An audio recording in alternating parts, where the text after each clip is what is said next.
Town එකේ vision කෑකට ගියා නම් ඉවරයිනේ. විෂන්කයා විශ්වාසනීය දැක්ම. Good evening, Mr. Parliamentarian MP Sumanthiran from the Tamil National Alliance. Thank you very much for joining us here on Studio 24 and on First at 9. Good evening. Well, let me ask the first question that I have for you is, the constitution the new constitution rather, seems to be revolving around you, where most people are saying that you are the author of this new constitution. The question to you, sir, is this the real need of the hour? Yes, it is.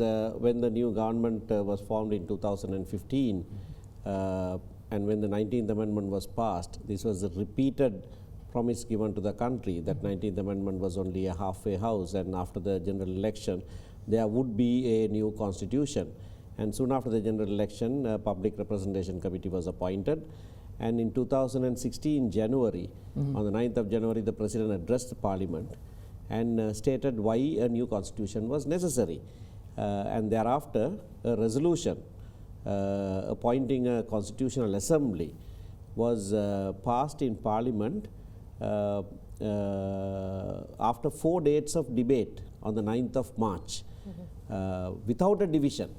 So there was a unanimous resolution adopted by Parliament on the 9th of March 2016 for a new constitution. No one raised any issue as to whether you require a new constitution then. That work had gone on for 3 years, and now we have come to a stage of drafting, making the final draft of the constitution bill. So during the seconds we've been reporting, the opposition leader says that there is a new draft constitution. The Prime Minister says no, there isn't even a document. So what is the truth? Is there a new draft? The truth is there was an interim report that was presented to the Constitutional Assembly on the 23rd of September 2017, and according to that resolution that I spoke about, the next step was for the steering committee to prepare a draft constitution and present it to the Constitutional Assembly. There is a panel of experts who advise the steering committee, and the steering committee asked those panel of experts to prepare a draft for us to decide on the draft. Okay. So the panel of experts presented a draft, and they titled it internal circulation only and all of that, confidential, meaning that it was for the consideration of the steering committee, so the steering committee can then present a draft constitution. It's in draft form. If anybody looks at it, you know it's a draft. But when it came to the steering committee decided that instead of us now finalizing a draft constitution and presenting it to the Constitutional Assembly, we would send the experts' draft itself for comments first, and then prepare the final draft. At the point of sending it, I think it was Honorable Susil Premajayanth who said, we don't call this a draft because then there will be confusion. In the resolution there is a draft referred to, which is the steering committee's draft. This is not the steering committee's draft. Therefore, let's call this a report.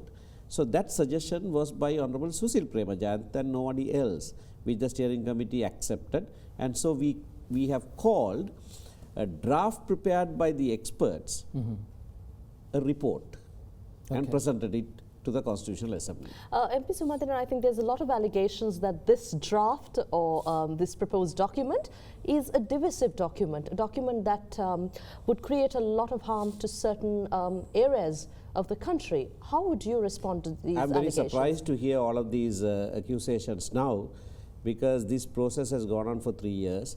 The steering committee itself has met 82 times. Prior to that, there were 6 subcommittees and a 7th committee, ad hoc committee, which was chaired by Susil Premajayanth, Honorable Susil Premajayanth. Honorable Bandula Gunawardena was chairman of one of the subcommittees. All this work went in, and they all participated in the steering committee. And we came up with this interim report that I spoke about and all the subcommittee reports. The panel of experts have merely translated those reports into a draft constitution. So this was a consensual effort by all parties who are represented in the steering committee and the subcommittees.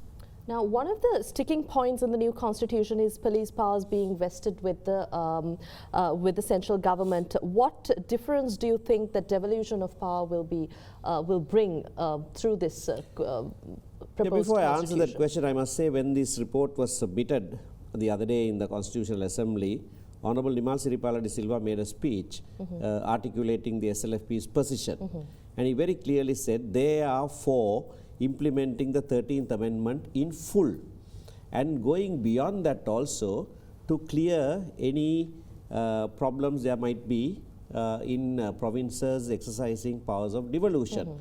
Now, if one looks at the 13th Amendment and implementation of that in full, there are police powers. The draft that is now before the country, there is one police. Right. Whereas in the 13th Amendment, as it is in the present constitution, there are two police. One is for national and a separate police unit for the provinces. We have said now let it be one police called Sri Lanka Police, and under that there will be a national police and units for the provinces. So if one looks at it, the proposed constitution or draft or report or whatever you may want to call it has less police powers than what obtains in the present constitution by way of the 13th Amendment, and which is what the Sri Lanka Freedom Party says they are supporting. But what change is expected through this implementation? Well, the law and order will be handled in the provinces to a certain extent by police that is responsible to the provincial council there. In most countries, police powers are exercised by municipal authorities. Parliamentarian, one of the other questions that the joint opposition continuously say is about these two words, unitary and Orumittanadu. So they say these are two contradictory words. One is talking about separation, and which has brought together, and unitary means together. How do you respond to that? Yes, now that must be cleared very well, because this is also something that was discussed in the steering committee and all agreed on the use of these terminology in the interim report. There are two concepts, two different concepts. One is to do with the nature of the country. The other is to do with the system of government. Ekiya Rajya means one country, Eka Rata, Ekiya Rajya. Maybe referred to as unitary state. No, not unitary. I am talking about Ekiya Rajya. Ekiya Rajya, the word, the phrase Ekiya Rajya refers to the nature of the state. It doesn't refer to a system of government. The Tamil word that was hitherto used for Ekiya Rajya is Otte Archi means rule, government. It means one government. Right?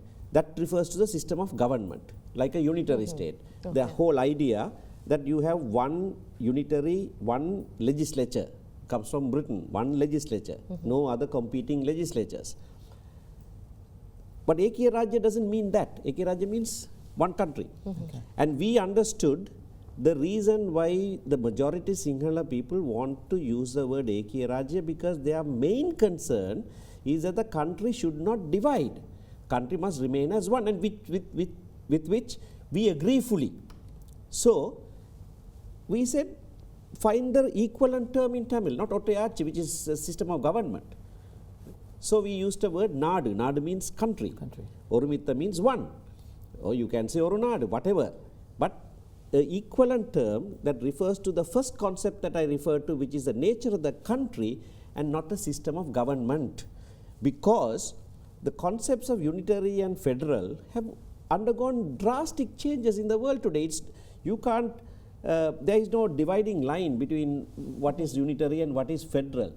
The mother of all unitary states, Britain, has more devolution than any federal country in the world. So that has undergone changes. So we don't want to put labels and argue about the system of government.